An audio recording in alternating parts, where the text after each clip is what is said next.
and we're seeing how we can use this infrastructure as an economic development revenue generator for the city of Detroit and take the city airport off the general fund dole and put it back onto a revenue generator for the city of Detroit and a destination for the region. So I'm just very excited to have this asset right here in the 3rd District, something that City Council and the administration have shared a vision. How do we move this piece of infrastructure forward and make it an asset again the way it has been for close to 100 years? And we're doing that here today. I just want to thank everybody, and especially one of our critical partners, which has been the Tuskegee Airmen. And they have been here with us. And give a round of applause, please. They have stuck with us through thick and thin, and it has been really thin. Now it's going to get thick again. And so just really want to say thank you. And if you look at the statue that we have in front of the current terminal, it's a direct result of our partnership with the Tuskegee Airmen. If you look at the classrooms that are now being used by DPSCD students, that's a direct result of our partnership with the Tuskegee Airmen. And so before I bring my colleague, who is the namesake of the Coleman A. Young International Airport, I would like to bring up one of our great friends from the Tuskegee Airmen up to have a few words. Beverly Kendall Walker. I'm not scheduled until. Okay, even though I'm not scheduled until a little bit later, the program is subject to change. Alrighty. So, thank you all for coming on this glorious sunshiny day. But seriously, on the thin side, that as Councilman Benson was referring to, the Tuskegee Airmen and my organization, the Friends of Detroit City Airport, have been here through the thin. And so it is a testament to our and the Tuskegee Airmen's perseverance that we don't quit. When a lot of people say you beating a dead horse, we ain't quit, because we believe in our young people's opportunity to have a chance in life through the aviation field. And so that's why we do what we do, because of our young people. So I don't know if I'm coming back later because I'm not ready to speak right now.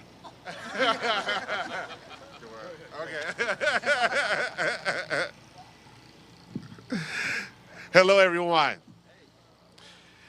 To quote a great person, success is simple. Do what's right, the right way, at the right time. Now, I want everybody to take a breath, remember where you're at, and drink it in. Because we are standing on the foundation of success for now and generations to come. This airport began 100 years ago in 1922, when this 263-acre location was chosen by city officials.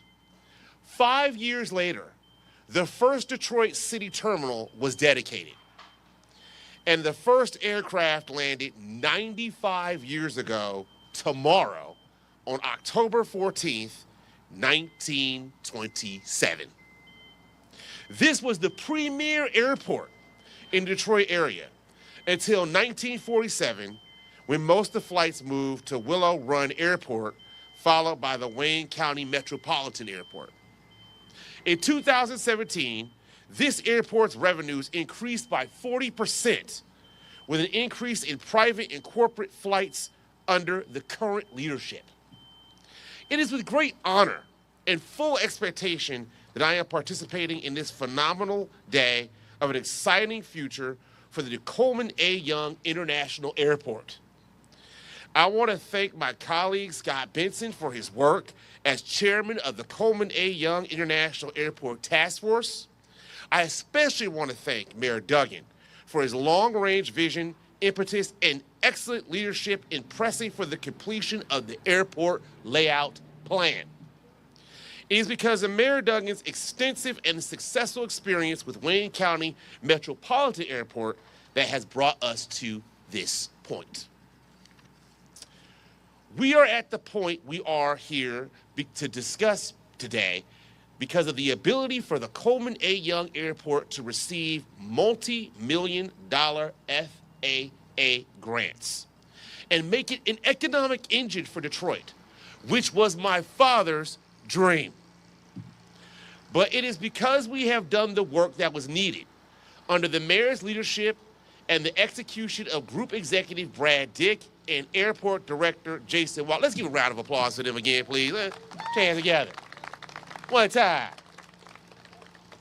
I would also like to thank the Friends of the City of Detroit Airport, the Civil Air Patrol, the annual Christmas celebration, Airport 101 classes, Davis Airspace, and the Tuskegee Airmen for their continual vigilance and diligence in keeping the Coleman A. Young International Airport as a place where young Detroiters come to enter the world of flight as learning pilots.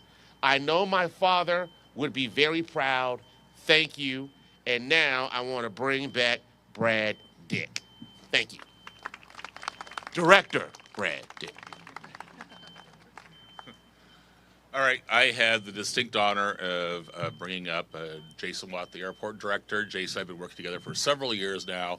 I adore this guy. He is like happy all the time. I'm not sure how he is happy all the time, but he is, and he's just a great guy. So Jason, please come in. Thank you very much, Brad. I do a good job of hiding things at times, but this I'm very proud of, and I'm not unhappy to say that we are open for business here in the city of Detroit at this airport. And it's been a long journey, but I think the plan is it's beautiful. It gives us a plan for the future, as well as it pays a little homage to the past. And I just have to say thank you to everybody that worked on this. I see my MDOT friends over there. Years ago, we became good friends when I worked for the FAA a long time ago, and just to go through this process with them has been wonderful. And I want to thank John Rubinelli for his friendship and his ability to always help me with a lot of things I have going on here at the airport. Brian Smith, thank you very much. Beverly Kendall Walker, of course. And I could not do this without our leadership here. Brad Dick has been just awesome. So I thank you. Aaron Harris is back there too. Brian Amon. These are all names that really are unsung heroes in this our ability to stand here today. And I just want to say thank you to everybody. And we are open for business. Thank you very much for your time. You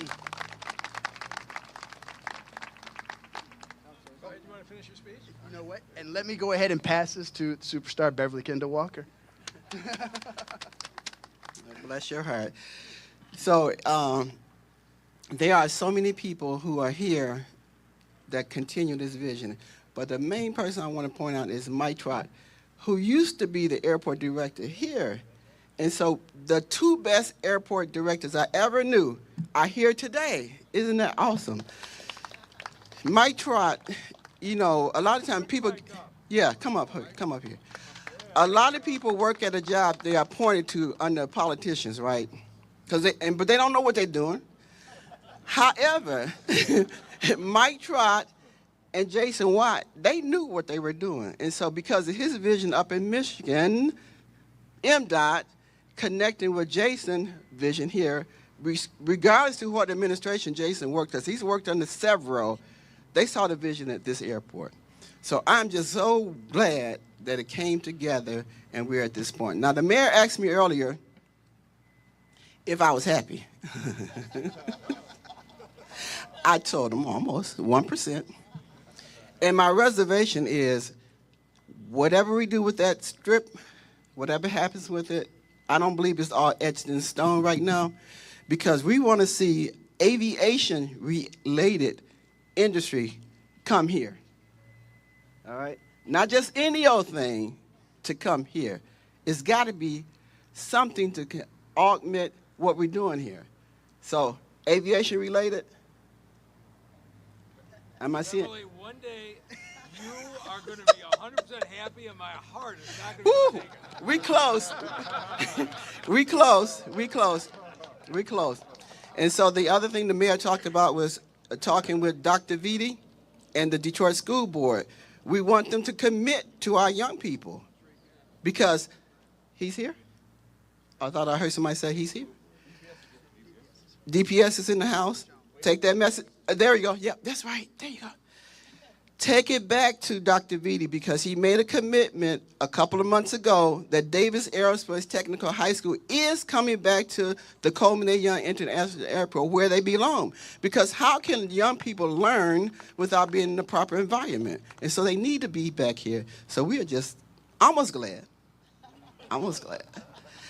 I'm looking at the plans. I'm waiting for the whole details of it so I can get into it. But this is a great day. Mayor Young would be very pleased to see this movement. We have been operating under a master plan that has been approved by FAA, so don't get it twisted. We have been operating properly. But this ALP is going to highlight some stuff. When they talk about shovel-ready things, okay, we've been shovel-ready for how many years? A long time. So let's see some things develop. I'm looking forward to, and so I think we're up and ready for some question and answers from the mayor. But again, the Friends of Detroit City Airport, all my people in blue and gold, the Tuskegee Airmen, are dedicated to making sure our children receive the quality education that Davis Aerospace Technical High School, named after Tuskegee Airman Benjamin O. Davis, receive the quality of education so that they can take their rightful place in this whole aviation community. It's so vast in terms of career opportunities that they can go get into. The final thing I want to bring it to your attention is we have this grand opportunity on this coming Tuesday for our children from the Davis Aerospace Technical High School to talk to the International Space Station. They're going to be talking to an astronaut on this coming Tuesday, August the 18th. How about October the 18th? I'm looking for fair weather, right? But anyway, they will be talking for 10 minutes via amateur radio, which some of us in our group have our FCC license, and our young people will be talking directly to an astronaut on this coming Tuesday. One of 8 schools in the entire nation, Davis Aerospace Technical High School, won that opportunity. So we're godly proud of them. And so, again, I'll bring the mayor back up to answer any questions, and if you want to have any questions of me, my little building is right over there where the Tuskegee Airmen P-51 is in the front. The 4 statues that you see out front, the monument, is because of a donor who gave money to our organization to make sure those statues grace this corner where Coleman Alexander Young had a great vision for the young people in this community. So I'm going to leave it at that and let the mayor come back. All right, so you can see why Beverly is so beloved in this community. And I know it's a little cold, but we'll take a couple of questions. Go ahead.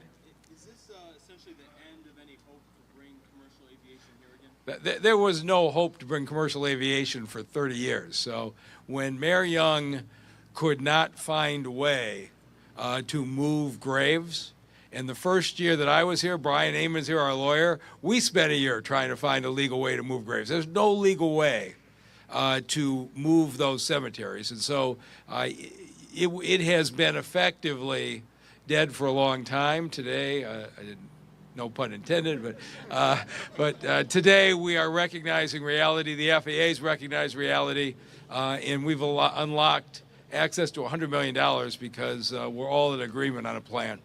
Our future is general aviation. Right. For the occupied homes that the city needs to acquire, can you walk us through what that process will be? What Sure. happens if they aren't willing? Yeah, well, I met with them. There's a lot of willingness to sell. If you've been through that neighborhood, it has, through no fault of the neighbors, deteriorated badly over the years. But we have condemned the properties, condemned actually years ago. And so we are making the owners good faith offers. They have a process by which they can accept the offer or challenge the offer, and then the city takes title while the valuation's worked out. But at least based on preliminary conversations, the folks who are there were very pleased. I never been at a meeting before. Councilman Young and I told them we were going to take their property, and we got a big ovation at the end of the meeting. So I think folks over there, I think, are ready to be treated fairly. 17 of that group are occupied, the rest are unoccupied? Right. There's only 17 occupied houses left in that neighborhood between Gilboa and French, and there's a number of private vacant lots and vacant houses, but I think 17 families is all that's left. Do you think the airport could ever become revenue positive for the city versus needing a stipend every year? Oh, sure. You know, if you had a real operation with real tenants and a lot of activity, but I'll let the guy who's going to make it profitable answer that question. Jason? The answer to your question is yes. We're working on that model right now. I have Kinley Horn, who is our lead consultant, is working on benchmarks for us in order to, as far as revenue goes, when to hire people, when to build new structures, all that type of stuff. We have a unique situation where we're able to, we don't have any debt at this airport, so we're able to build without having those encumbrances, so we can create a model that makes sense moving forward. Thank you very much. Oh, yes, I'm sorry, go ahead. I'm from over there in the Van Dyke neighborhood. Yes. And I like to know what y'all gonna do about Fletcherfield Park, where y'all gonna move it to. Cause every year we celebrate over there. We keep up the neighborhood. The Mayor Coleman Young Jr. should remember me because I lost my son back in 2010. We always celebrate. Miss Floyd got plants and stuff growing over there. Good airplane, everything else going on. So we wanna know where y'all gonna move it to and everything else. And we're gonna build up nice because Fletcherfield Park, we the one been keeping up the grass and stuff and everything else. So I'll go ahead and let our.